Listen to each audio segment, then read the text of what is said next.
to say it, but this is probably going to be my last coaster review of 2019.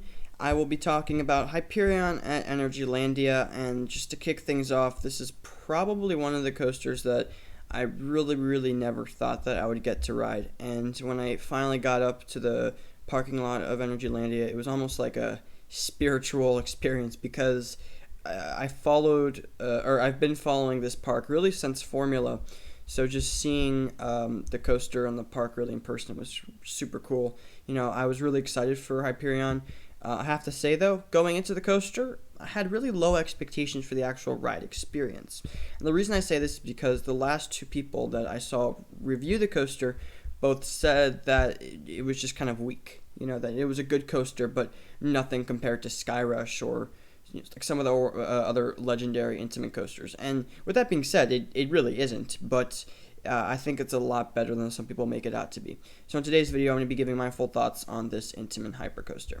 Starting off, presentation is great. I love the black on black structure, supports, track, trains, looks great. The station is really cool, has a really well-themed queue line as well. Just overall, well-presented roller coaster. It looks spicy. You'll get into your station, like I said, very cool station. There's a countdown as you exit, and there's fog that comes from under the track. It's a really cool experience. Whether you should sit in the back or front, I think they're about equal. I think I preferred the front by a bit, though, and it's worth mentioning Hyperion is the only coaster over 250 feet that I preferred in the front, specifically the front left side, but that's a bit of a nitpicky addition there. You're going to go up and into this drop. This drop is ridiculous. Honestly, it's one of my favorite drops I've had the chance to experience. It feels like an upscale version of the Fury 325 drop, which is interesting because it's pretty small, but the chain lift does not slow down. You go into it headstrong. It's a very solid drop. We're going to go straight into this airtime moment. Great airtime hill. Next element was good, a little bit disappointing though. I was expecting it to be a little bit more intense, but you're going to have this nice pop of ejector airtime into this really strong right-hand turn. Great element. Next few are a little bit weak, just kind of weak moments on the ride. You're going to hit this floater hill, definitely the weakest section of the ride.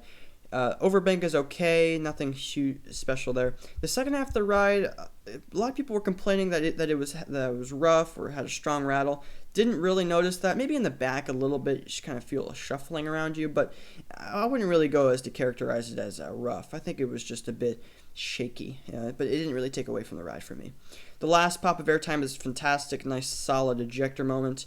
You also get a pretty okay pop of airtime going into the brake run. So the ride has a really strong beginning, sort of okay middle, and then a really strong ending as well. I think overall, people who say that the second half of this ride is rough, maybe they just rode it on a worse day than I did, or maybe it was running slow the day I went, but again, I'm not really sure where that was coming from. Favorite element is by far the first airtime hill. Super strong airtime. Reminds me of the El Toro hill. I know people were saying this doesn't compare to El Toro. I think the coaster as a whole does not, but this one airtime hill really did compare to the first few airtime hills on El Toro. I really enjoyed that moment. Overall, Hyperion's a great ride. I think it's a great number 2 behind Zadra.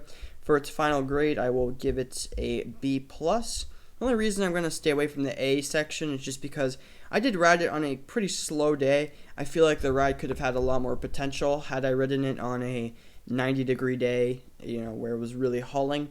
The ride never really felt out of control. It's just a really solid ride. Anyway, guys, thank you so much for watching. I will catch you all next time.